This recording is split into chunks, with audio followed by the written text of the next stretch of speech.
लोकसभा निवडणुकीची 5व्या टप्प्याची सुरुवात झाली असून शुक्रवार 26 मे पासून उमेदवारांचे नामनिर्देशन अर्ज भरण्यास सुरुवात होणार आहे।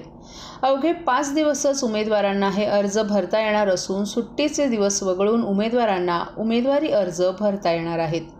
तसंच जिल्ह्यातील 3ही लोकसभा मतदारसंघाची संपूर्ण तयारी झाली असून संपूर्ण निवडणूक विभागाची टीम सज्ज झाली असल्याचं ठाणे जिल्हाधिकारी अशोक शृंगारे यांनी ठाण्यातील नियोजन भवन येथील पत्रकार परिषदेत सांगितलं। जिल्ह्यात 25 ठाणे, 24 कल्याण आणि 23 भिवंडी असे 3 लोकसभा निवडणुकीचे मतदारसंघ आहेत।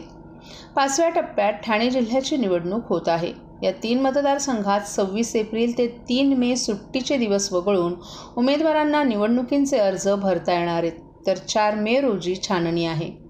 6 मे रोजी उमेदवारांना अर्ज मागे घेता येतील आणि 30 तारखेला मतदान होणार आहे। तसंच मतमोजणीचा दिनांक 4 जून असणार आहे। अर्ज भरण्याच्या ठिकाणाहून 100 मीटर अंतरातील परिसरात 3 गाड्या आणि उमेदवार सोबत 4च जण उपस्थित राहण्यास परवानगी आहे। 20 मे रोजी सोमवार असल्यानं तसंच मतदानाचा दिवस असल्यानं त्या दिवशी शासनानं सुट्टी जाहीर केली आहे। परंतु शनिवार, रविवार आणि सोमवार सलग 3 दिवस सुट्ट्या असल्यानं मतदारांनी आपला मतदानाचा हक्क बजावण्याकरिता सोमवारी 20 मे रोजी अवश्य मतदान करावं, असं जिल्हाधिकारी अशोक शृंगारे यांनी सांगितलं। 23 भिवंडी, 24 कल्याण आणि 25 ठाणे या 3ही लोकसभा मतदारसंघामध्ये उद्या दिनांक 26 एप्रिलपासून नामनिर्देशन पत्र स्वीकारले जाणार आहे। ते 3 मे पर्यंत स्वीकारले जाणार आहेत। त्याचा सविस्तर कार्यक्रम आपल्यामार्फत प्रसारित करण्यात आलेला आहे। भारत निवडणूक आयोगाने तो प्रसारित केलेला आहे। नामनिर्देशन पत्र सादर करायचा अंतिम दिनांक 3 मे आहे। छाननी 4 मेला होणार आहे। 6 मे पर्यंत ते विड्रॉल केलं जाणार आहे आणि 20 मे हा मतदानाचा दिवस असणार आहे। या मतदानासाठी जिल्हा प्रशासन पूर्णतः सज्ज असून जिल्हा प्रशासनाच्या मार्फत आवश्यक असलेली मतदान केंद्र, मतदानासाठी आवश्यक असलेलं मनुष्यबळ, मतदानासाठीची मतदान यंत्र, मतदान याद्या ह्या सर्वांची पूर्णपणानं चोख व्यवस्था करण्यात आलेली आहे। साधारणपणे आपल्या जिल्ह्यामध्ये 6592 इतकी मतदान केंद्र आहेत। या सगळे मतदान केंद्राची तपासणी करण्यात आलेली आहे। या सगळ्या मतदान केंद्रावर ॲश्युअर्ड मिनिमम फॅसिलिटीजची उपलब्धता करून देण्यात येत आहे। या मतदान केंद्रासाठी आवश्यक असलेला मनुष्यबळ 31,000 च्या आसपास 31,000 आहे। त्याशिवाय वेगवेगळ्या निवडणुकीच्या संदर्भामध्ये काम करणारे जे कार्यालय आहेत त्यामध्ये 11,000च्या आसपास मनुष्यबळ काम करतो। तर एकत्रितपणानं जिल्ह्यामध्ये निवडणुकीच्या संदर्भामध्ये काम करणारं मनुष्यबळ विचारात घेतलं तर साधारणपणे 42,900 इतकं मनुष्यबळ याच्यामध्ये काम करतं। निवडणुकीच्या कामामध्ये वेगवेगळ्या स्वरूपाच्या कामामध्ये काम करते।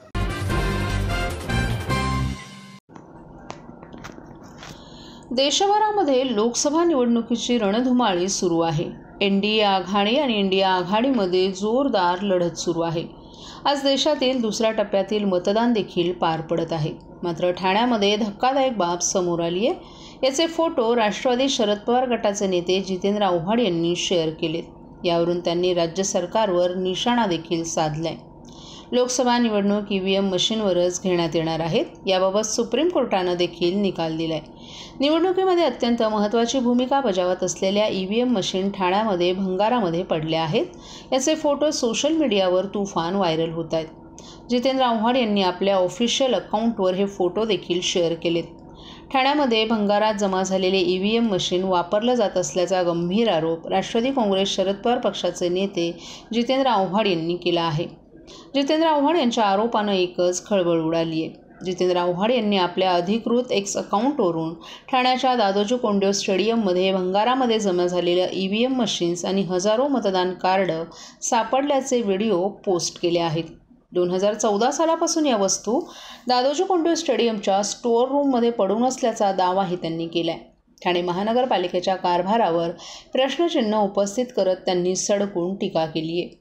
हा व्हिडिओ पोस्ट करत त्यांनी कॅप्शनमध्ये लिहिलंय की लोकशाहीचा खून का करताय, ठाण्यात काय चाललंय बघा। जितेंद्र आव्हाड यांनी या पोस्टनंतर प्रतिक्रिया देत अनेक प्रश्नही उपस्थित केले।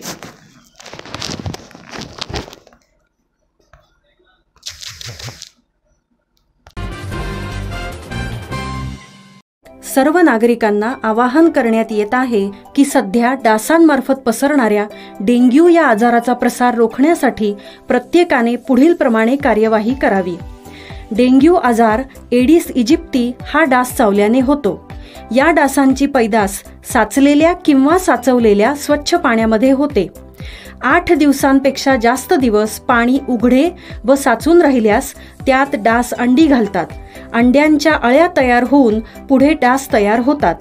यासाठी आपल्या घरातील पाणी साठे उदाहरणार्थ बॅरल्स, पिंपे, टाक्या, हौद, रांजणे इत्यादी दर आठवड्याला रिकामे करून घासून पुसून कोरडे करून पुन्हा भरावे. 1 दिवस कोरडा दिवस म्हणून पाळावा. पाणी साठ्यांना घट्ट झाकणे बसवावीत किंवा जुनी साडी, चादर, धोतर यांनी बांधून झाकून ठेवावीत, म्हणजे डास त्यात जाऊन अंडी घालणार नाहीत. घराच्या गच्चीवर, आजूबाजूला, अंगणात कोठेही पाणी साचू देऊ नये. भंगार सामान उघड्यावर टाकू नये. उदाहरणार्थ टायर्स, प्लास्टिक सामान, कुंड्या, टाकाऊ वस्तू इत्यादी. अशा सामानात पावसाचे पाणी साठून त्यात डेंग्यूच्या डासांची पैदास होते. घरातील कूलर्स, फ्रीजच्या पाठीमागील ट्रे हे देखील वेळोवेळी कोरडे करावेत. लक्षात ठेवा, नुसत्या फवारणीने डास घनता कमी होत नाही, तर त्यासाठी डास पैदास ठिकाणे नष्ट करणे ही आपल्या सर्वांची जबाबदारी आहे. कोणताही ताप अंगावर न काढता जवळच्या शासकीय रुग्णालयात मोफत औषधोपचार घ्या. अशा प्रकारे नागरिकांनी सहकार्य केल्यास डेंग्यूचा प्रसार रोखणे सहज शक्य आहे.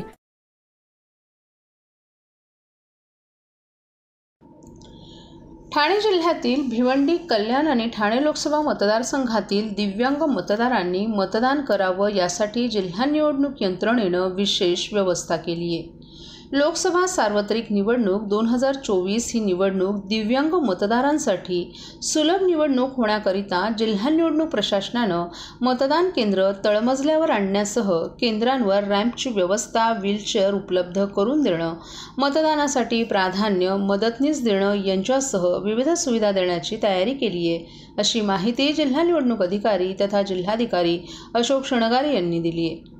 लोकसभा सार्वत्रिक निवडणुकीसाठी ठाणे जिल्ह्यातील भिवंडी, कल्याण आणि ठाणे या 3ही मतदारसंघात राज्यातील 5व्या टप्प्यात येत्या 20 मे रोजी मतदान होणार आहे. या निवडणुकीत मतदानाची टक्केवारी वाढावी यासाठी जिल्हा निवडणूक प्रशासनानं स्वीपच्या माध्यमातून मोठ्या प्रमाणात जनजागृती केली आहे.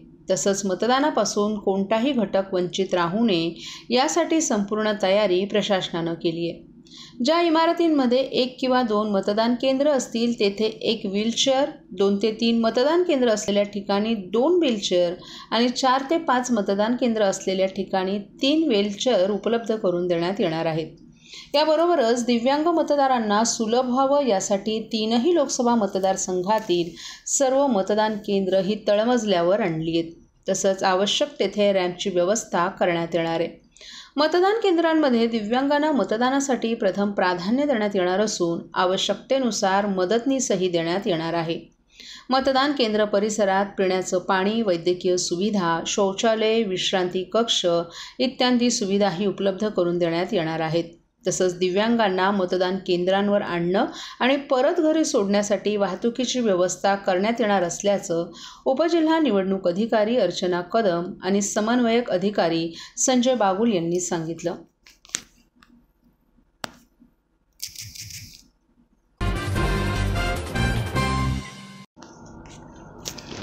एकीकडे कळवा रुग्णालयाचं नूतनीकरण होत असून पेपरलेस ते सुपर स्पेशालिटी रुग्णालयापर्यंत अद्ययावत बदल घडत असताना कळवा रुग्णालयाच्या मागील बाजूस पडलेल्या भंगार सामानामुळे रुग्णालयाचा कोंडवाडा झाला असून या भंगाराचं करायचं काय असा सवाल रुग्णालय कर्मचाऱ्यांपुढे पडला आहे. गेली अनेक दिवस हा भंगार या परिसरात पडून राहिल्यानं डासांचं प्रमाण वाढले. त्यामुळे रुग्ण बरा होण्याऐवजी त्यांच्या आजारात भर पडत असल्याच्या तक्रारी रुग्णांच्या नातेवाईकांकडून केल्या जात आहेत. ठाण्यातील कळवा परिसरात असलेल्या छत्रपती शिवाजी महाराज रुग्णालय आता काट टाकत आहे. नवीन अत्याधुनिक वैद्यकीय उपकरणं, रुग्णांच्या रांगा कमी करण्यासाठी पेपरलेस यंत्रणा, ICU बेड्स, वॉर्ड्सची स्वच्छता, रुग्ण आणि नातेवाईकांसाठी वाचनालय अशा नवनवीन सुविधांनी अद्ययावत होत असलेल्या रुग्णालयाच्या मागील बाजूस मात्र भंगार सामानांचा कोंडवाडा तयार झालाय. रुग्णालयातील जुनं फर्निचर, खाटा, टेबल, खुर्च्या, लोखंडी जाळ्या, कपाट आदींचा भंगार येथे वाटेतच अस्ताव्यस्त ठेवण्यात आल्यानं या समोरच असलेल्या वॉर्डमध्ये या भंगारांमुळे मच्छरांचा उपद्रव वाढला असून रुग्ण बरा होण्याऐवजी त्यांच्या आजारात भर पडत असल्याच्या तक्रारी रुग्णांच्या नातेवाईकांकडून केल्या जात आहेत. हे अनावश्यक भंगार सामान अडगळीतून काढून त्याची लवकरात लवकर विल्हेवाट लावण्याची मागणी नागरिकांकडून केली जाते.